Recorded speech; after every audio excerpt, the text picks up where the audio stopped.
Yo, welcome everybody back to the JV Sports Room. As usual, your host, JDino, the other half of the team behind the scenes, my man Vince. Yeah. Over in the Kobe corner. Yeah. With the Lakers in front of him, probably for the last time this season. Yes. Yeah, I think the writing's on the wall, but what's good? We back at it again. Money back. We're gonna get to that. We're We're gonna get to all that. You know what I'm saying? Let a brother and in the starting center spot, my man Big J. Yeah. Welcome back, baby. Back at it, baby. Let's do it. Let's do it, man. Obviously, we ain't gonna talk about the NBA and them Lakers just yet. Just yet. Give me some time to process. Yeah. I appreciate that. Since they're done. But we're gonna kick it off with a little bit of football. Not too much chatter going on right now, but we told you guys we're gonna jump into some division talk. So we're gonna jump into our first division. Don't got too many fans in this division because not too many teams are that good. So we'll just run through them real quick. We're gonna talk about this AFC South real quick. Yuck. Yeah. So I guess let's keep it interesting and start with the only interesting in that team in that division, the Tennessee Titans. We'll start at the top. Titans, 2 years removed from AFC Championship game. Right. Obviously, they weren't healthy for all of last season. Yep. So I think they get a pass for last season. They're still quite strong and probably the best team in this division, right? Hands down the best team in the division by far. You know, you talk about two playoff appearances past 2 years. You still got King Henry behind that offensive line. Strong. Unfortunately, he was out all of last year pretty much. So yeah. He was in for a record-breaking season from a running back position. Sure. Yeah. The first 6 or 8 games, he was running through people, right? Yeah. You know, you saw the defense step up. That was one of the big surprises of the season for me personally was their defense. You know, big time. They were keeping them in games, honestly.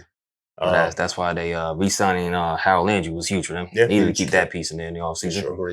For sure. Yeah, give them that pressure off the edge.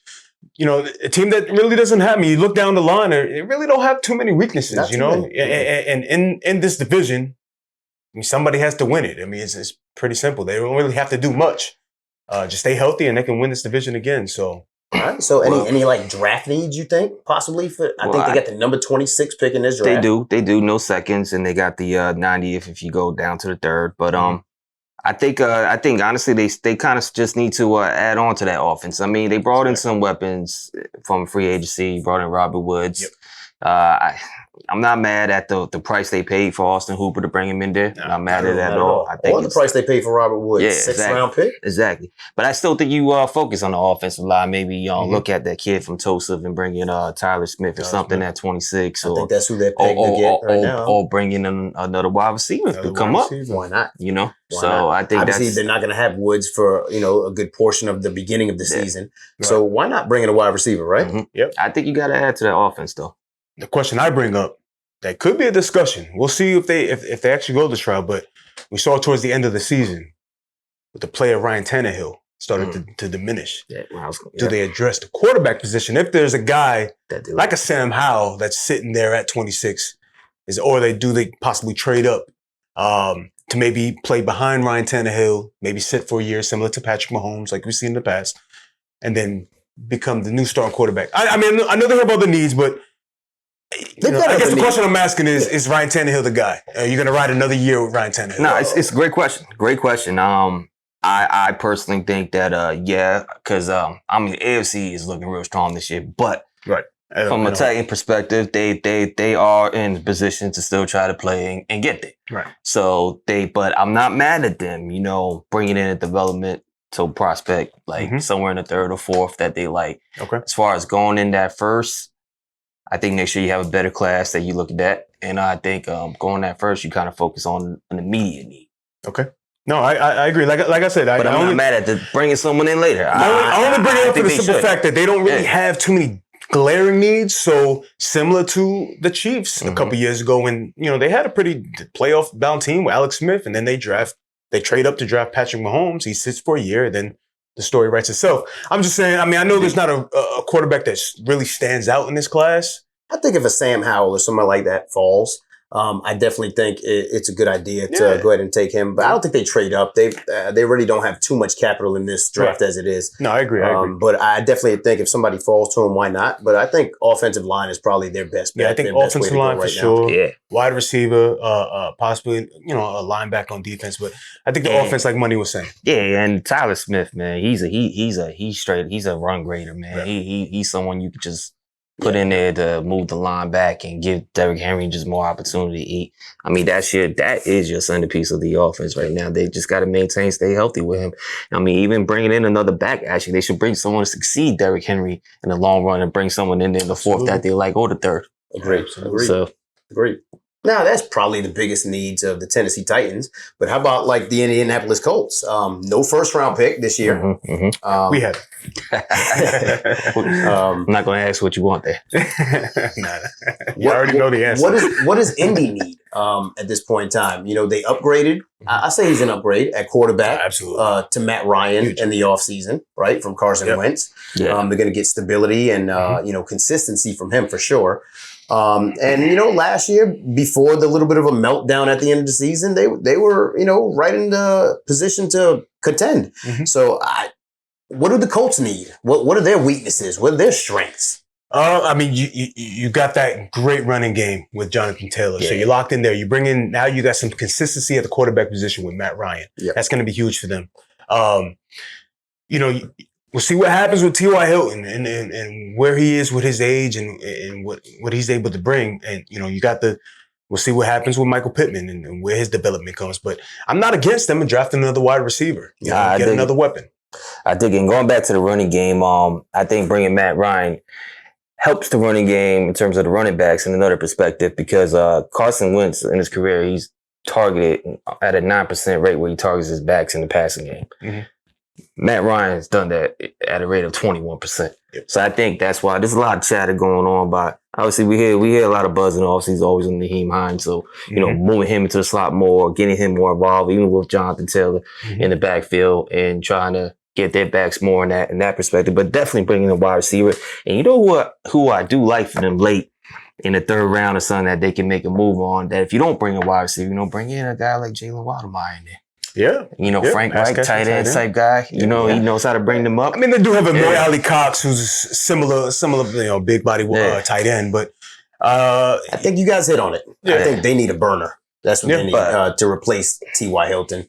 And I'm also not against them just continuing to add to that defense. Not at all. Of course. And that's why I think is the move in second right there. They actually pick at 42. They got the 73 pick, which is in the third, and 122 in the fourth. So there's they got 2 fifths too, 159, 179. So there's a lot of movement what they do. But I think in that second, this class has a lot of talent. You're talking about 3 guys that we know are definitely going to be gone the first round with Stingley, Sauce Gardner, Trent McDuffie. They're going to be gone. Right. A guy that I do like for them, that 6'2" kid from Florida, Elam. He's got NFL pedigree in him. His pops and his uncle both play in the NFL. We all familiar with Matt Elam recently, and so I think that could be a great addition for them because, you got a Brandon Faison and Isaiah Rodgers over there. So, I think you got to upgrade that there. Yeah, for sure. You lose Rocky Sin. He gets traded to Las Vegas for Yannick Ngakoue. So, definitely addressing the secondary. Let's see what happens with a wide receiver. And I think this is another team, similar to Tennessee, where if the right things fall into place, they can run away with this division as well. So they definitely can. They were my favorite last year. They were my low-key favorite. The Colts, obviously, we'll see what they do. I think you guys hit on it best. I think they need some secondary help and then, maybe a wide receiver or two. Probably wouldn't hurt to go after a quarterback late as well. See if they could, obviously Matt Ryan isn't the youngest quarterback, so see if they could bring one in late. But how about the Texans? They're in a complete rebuild, right? Yeah, for sure. You guys like Davis Mills over there at quarterback for them? I do, man. I do like Davis Mills. I know we touched on in the past in our 2 quarterback league, a fantasy football league that we play in. I picked up Davis Mills and, I actually started him a couple of times, man. And, given the circumstances, given the team and the dynamic of the team, he actually played pretty well. Really only having one weapon with Brandon Cooks.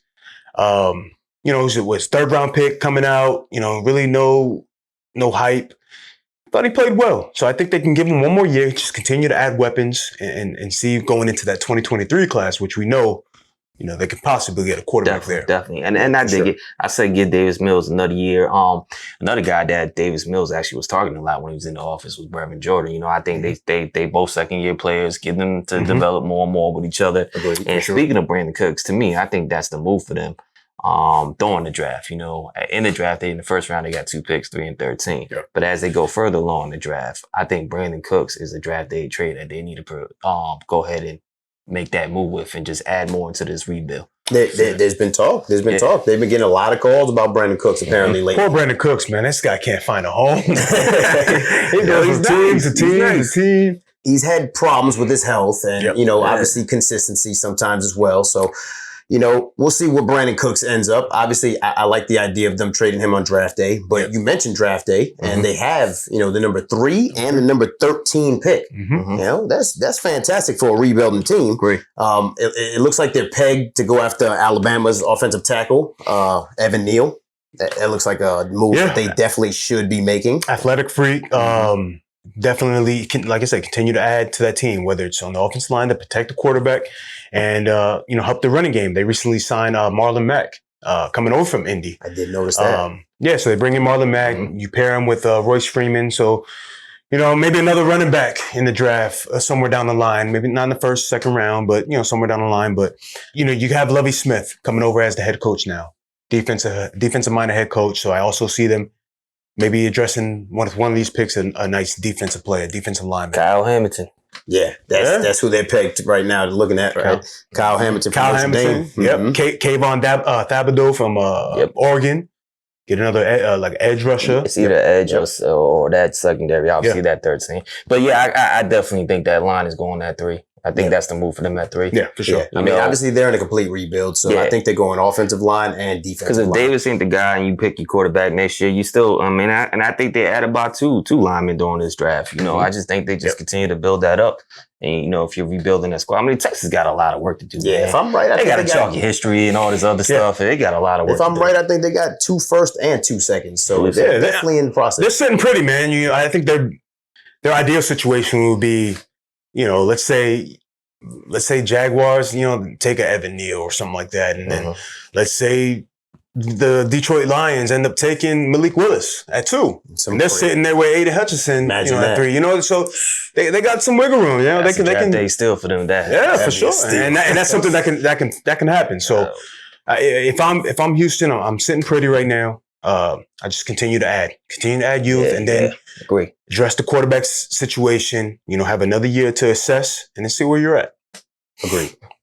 Okay. So to wrap up the division, you mentioned the JAGS earlier. Yep. They're so bad they have the number 1 pick in the draft. I guess let's talk about these JAGS. I think it's, in my opinion, pretty obvious they need to go ahead and go after Aiden Hutchinson with their number 1 pick. Yeah. Shore up that defensive line a little better. What else do the JAGS need to do, man? Obviously, they spent a bunch of money in free agency on offensive line help, which is what they definitely needed. And on Christian Kirk. Spent some money on Evan Ingrams and Zay Jones. Yeah. But Zay Jones. But what else do these Jacksonville Jaguars need to address in the draft? Yeah, I think you called it with the Aiden Hutchinson. I think that's for me. I'm sure Jay Money can attest to the same thing. Is that Aiden Hutchinson, man? He's a freak. Yeah, having Hutchinson and Josh Allen, the other Josh Allen, coming off the edges. Yeah, my philosophy with building teams is get the quarterback, protect the quarterback, and then get after the quarterback. Right. So you got the quarterback and Trevor Lawrence. They protected him. You're protecting them with the free agency, the moves that they've made. I still think they have to address it a little more. And they will. Third round. Yeah, for sure. We'll get on that. And then now you got to get after the quarterback. So Hutchinson, I think it's the call for me. No, I agree 100%. I think, the draft for them is going to be interesting. There's a lot of potential for them to make moves. On top of having the number 1 pick, they got the 33, 65, 70, 106, 157, but they got 4 6th-round picks and 2 7th. I think they got enough capital that we shouldn't be surprised if we see them use that 33 and some later capital, slide right back into the first round, maybe dress I don't know, what do you say, maybe offensive line to even more protect it. Yeah. I love it. I freaking love it. Similar to what we saw last year with the Jets. The Jets. Good point. The Jets take Zach Wilson. They get the quarterback. And like my philosophy, I said, you get the quarterback, and then what do? You protect the quarterback. They trade back into the first round to get Vera Tucker, the offensive guard. So I like that call, man. That's a sweet call, man, for sure. If I'm Jacksonville, I'm kind of mad right now, man, because could you imagine if there was a #1 quarterback in this class? Like you already got your guy. You already got your guy locked in with Trevor Lawrence. And you can get a quarterback hungry team like an Atlanta or Carolina to possibly trade up and maybe have a bidding war with these guys. Exactly, right now, man. So it's unfortunate that there's not that one quarterback or player for that matter that somebody's going to trade up for so they can get some more capital on the back end. But it's true. I like Hutchinson, man, but a lot of mock drafts now are sneaking in Trayvon Walker coming from Georgia at that #1 spot. You gotta go Hutchinson, man. You gotta go Aiden Hutchinson. I think they're saying it's an edge draft, you know. Yeah. So I mean, they could go after that edge rusher later on in the draft as well. Well, going back to what he mentioned about from a quarterback perspective, they trying to go later on in that aspect. Then trade that pick back if Aiden Hutchinson is the guy that everybody wants. Agreed. So that could be a move, but I just think you got to take him, man. I mean, what I'm looking forward to seeing the Jags is how Travis Etienne comes back into the fold. You got to think about it. Him and Trevor Lawrence, they rocked with each other on the same squad in college the way, you know, and that is played into the NFL real well when you look at Joe Burrow and Jamar Chase, you know? So I just think that could be a huge addition for sure. If he comes back. Obviously, returning from Achilles for running backs doesn't really favor them so much, but him being so young, I think that it's going to be interesting to see how he develops. You know, Robinson's going to be out probably for first half of the season with the late Achilles injury. So I think they got some opportunity, man. I love that. I love that call. We didn't really get to see the dynamic of the Lawrence Etienne, but another move that Jacksonville could do, maybe in that third round, that sweet spot. You know, if they don't trade up into the first, maybe they take the page out of Cincinnati's book and maybe draft a Justin Ross and reconnect Justin Ross and Trevor Lawrence to go Clemson reunion. You know, I love it. They need to bring a young cat back in there, man. Bring a little excitement in, right? I mean, where they at with Shadow these days? You know, I mean, it's a lot. He looks like he didn't really come into the fold, so bring somebody in there. I mean, it's still there. I heard a lot of teams are actually inquiring about him if they really want to give up on him, but you know, bring in a Justin Ross. I love that call, bro. I love that call. I like that call. That's a good call, man. Hey, Joey, what are your Jags going to do in the draft, bro? Okay. So as usual, we're going to cross it over into basketball. National champion, Kansas JAYHAWKS. We're going to stop off and talk about this NCAA before we jump into the NBA. Yeah, for sure, man. Kansas JAYHAWKS beat the Tar Heels. Yep. Beat them 72-69, man. They wrestled that one away. Yeah, it was a close game. You know, I mean, they went back and forth. Kansas came out strong, took a nice little lead. They, you know, then NC just rallied back. They were up at 15 at one point. Yeah, they went on a 16-0 run, I think, to end the half. It came down to guard play to me. You know, UNC, you know, obviously they had good guard play between R.J. Davis and Puff Johnson. They played a great game. You know, the person that came through in clutch and, you know, I guess you know what, you know, his mama and daddy was sipping on one. He got created, but Remy Martin, you know, he came through clutch in the second half. Really? You know, he came off the bench big shots, man. Exactly. I think what really hurt them as far as the Tar Heels is they just shot bad from the field. You know, they were shooting 82% from the free throw line, while Kansas was shooting 57%. But what killed them is they were shooting 21.7% from the three-point line. I think that just kind of came back later on to bite them. And the JAYHAWKS rally strong. I 100% agree, man. As a matter of fact, it's actually a surprise because, you know, they're not known for their defense usually, but those JAYHAWKS came through in the second half. They turned it around at halftime. They were down 16 at halftime. And they decided to come back in the second half, put a whole lot of pressure on your boy R.J. Davis, and forced him into some turnovers. They forced Armando Bacot actually 3 for 13 from the field. Wow. So, I mean, you know, they played great defense, and that allowed them to, you know, come back and win this championship, man. Good for them, man. Yeah, but, you know, shout out to Hubert Davis, man. Nobody had the Tar Heels here in the national championship game, you know. So, I mean, he brought his team up there, so tough loss, but great season. Agreed. Nevertheless. Yeah, shout out to them Jayhawks, man. They spread the ball around, man. Did a great job of getting everybody involved. Sure. They were led by David McCormick and Jalen Wilson, had 15 points each, man. So experience really does come into play, man. And they showed it, man, because in total, they had 973 games of college experience in their lineup. So, shout out to them for going through college, getting it done, getting this championship. A lot of them were seniors, man. Shout out to the Jayhawks, man. No, for sure. Shout out to the Kansas Jayhawks, man. I hope this win gives a former Jayhawk, Joel Embiid, a little bit more juice. Finish off the season strong, win that MVP, and take his team to the finals. But shout out to the Kansas Jayhawks. But also want to give a big shout out. The women need love too, to the South Carolina Gamecocks with their win over UConn, the legendary UConn team, 64-49. Big numbers from Destani and Henderson with 26 points, 4 assists, 2 rebounds. Huge win. They got the championship. So shouts out to South Carolina. Shouts out to Kansas. Shout out to them Gamecock ladies. Yeah, but we're going to go ahead and jump into the NBA, man. Hold on, bro. Before we get deep into the NBA, I got to do one thing. See this?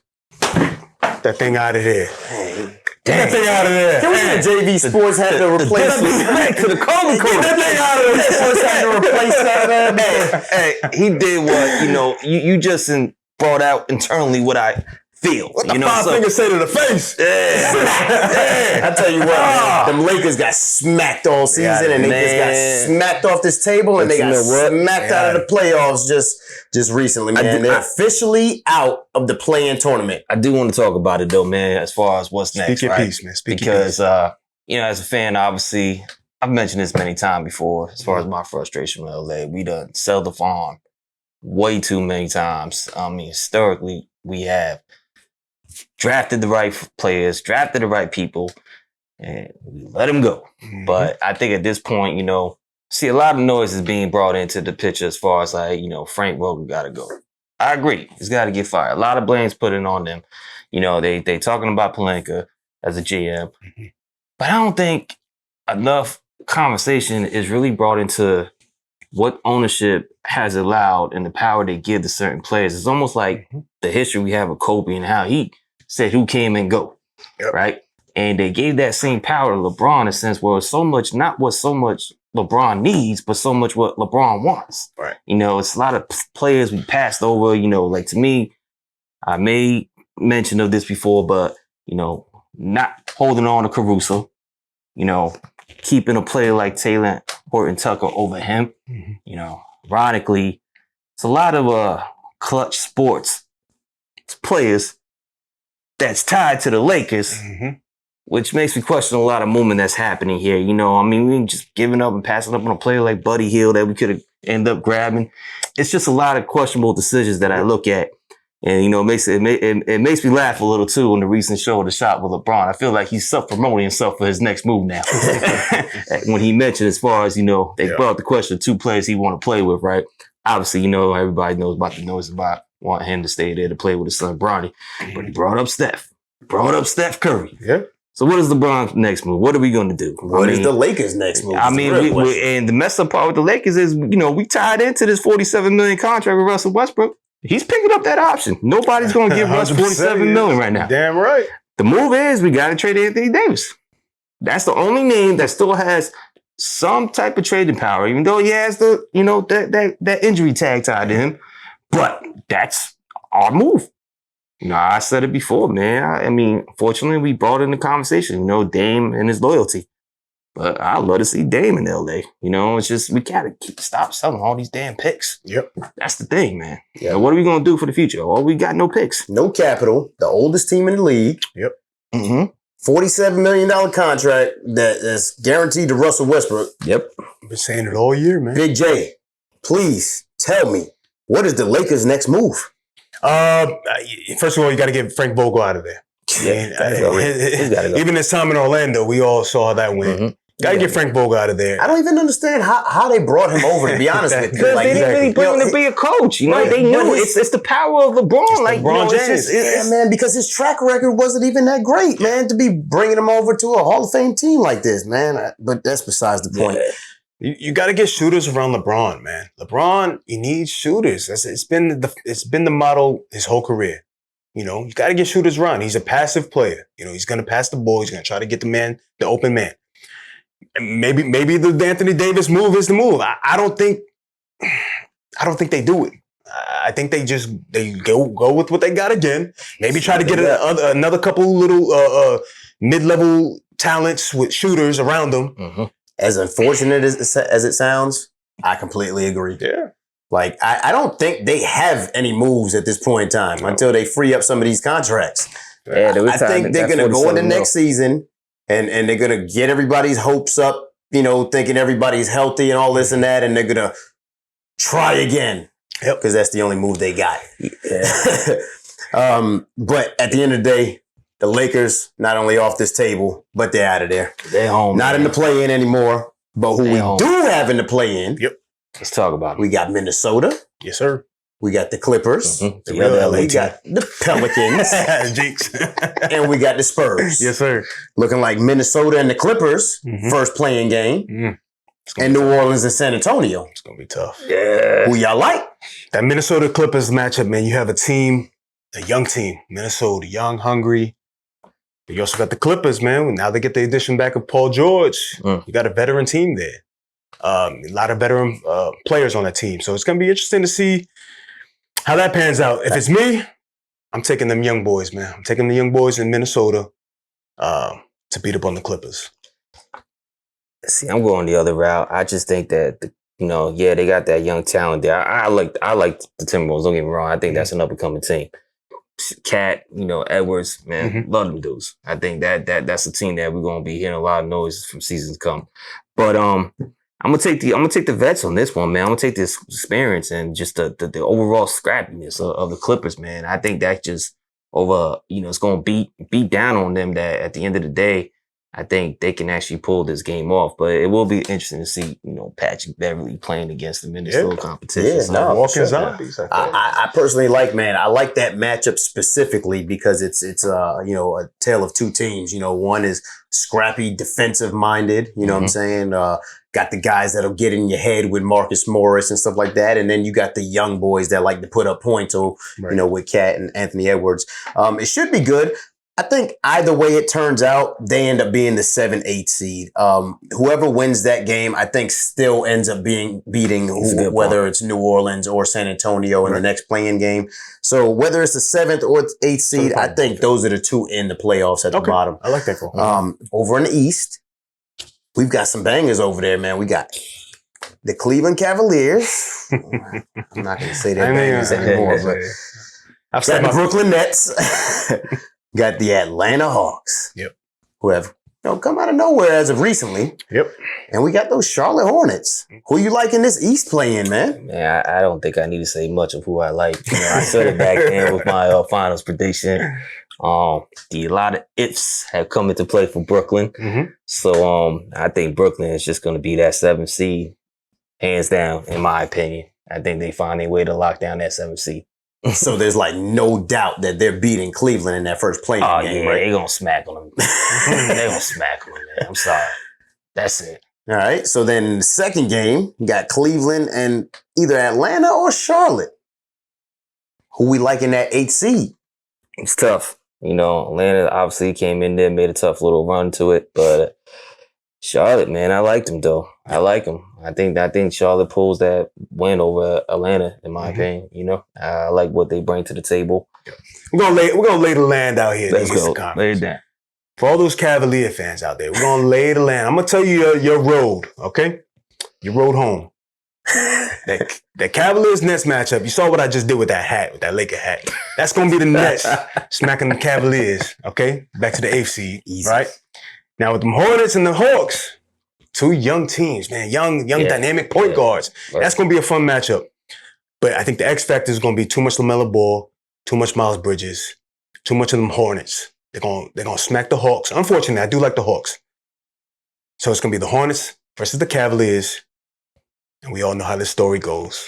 LaMelo Ball and them Hornets are going to again smack them Cavaliers out of the playoffs. And they're going to take the Hornets are going to take the 8th seed. So we're going to have the Nets and the Hornets as your 7-8 seed in the Eastern Conference. It's hard to argue with you. It really is. Yeah. I see the picture, man. I think you laid it out. Picasso, Bob Ross status. Artiste. Yeah. Now, man, I'm not gonna lie. I like that a lot. I'm just gonna change it up a little bit. Okay. I don't think Trae Young goes out easily at all. I don't. You know, he had a good playoff last year. He beat up on them Knicks. He did it in Madison Square Garden. I think he liked that feeling of being in the playoffs. So I think they get John Collins back for the playoffs as well. So I'm going Trae Young and the Atlanta Hawks to beat up on the Charlotte Hornets. But I still think they end up in the 8th seed because Cleveland is out of there, man. Hey, man. I like that call, but I do like the matchup with LaMelo and Trae Young. I think LaMelo's length, being able to guard him on the perimeter and be there, I think that's going to be the X factor there. No, I agree, man. It's going to be a fun matchup it's for gonna sure. be fun. But yeah, get them Cavaliers out of there. Minnesota's in, and the Clippers. I like your call with Minnesota and the Clippers representing the 7-8 seed in the West. No doubt. And I think I'm going Brooklyn and Atlanta in the East, but we're going Brooklyn, Charlotte over here. But at the end of the day, as long as nobody's saying Cleveland at this table right now. Yeah. No hard feelings, Cleveland. No hard feelings. I just call it like it is. I just call it like it is. My man said he called a spade a spade. Call a spade a spade. It is what it is. Yeah. All right, gentlemen. Well, that's all the time we got for today, man. Appreciate you guys helping me wrap up an AFC South division conversation. Jay Money, appreciate you holding down that Kobe corner. Yeah, you already know I lost my Laker hat, you know what I'm saying? By some unruly behavior, but it's all right. They got smacked out of there. They deserve to get smacked out of there. Yep. And Big J, appreciate you holding down that starting center spot. Hey, I appreciate you guys having me. Hey, I got to get my wrestling stuff off, man. I just want to give a big shout out to the Game Triple H, who just recently retired from wrestling. Had a situation with his heart. So the Game Triple H, one of my favorite wrestlers growing up. And a big shout out to the Stone Cold Steve Austin, man. For making his return. Shout out to Stone Cold, man. Y'all didn't catch WrestleMania. It was a banger. Yeah, Stone Cold making his comeback, man. Gotta love Stone Cold, man. Yeah. Thank you guys for rocking out a banging show. And thank you guys for watching, man. Make sure you check us out at sportjv.com. Like and subscribe us on YouTube. Follow us on Facebook, Instagram, and Twitter. And obviously, if you want to support the show, $ JVSPORTSROOM. And we got a quote, as usual, for you guys from the legendary Indianapolis Colt, Peyton Manning. Let's go. It's not wanting to win that makes you a winner. It's refusing to fail. And that's the bottom line, because JV Sports said so. Thank you guys for watching.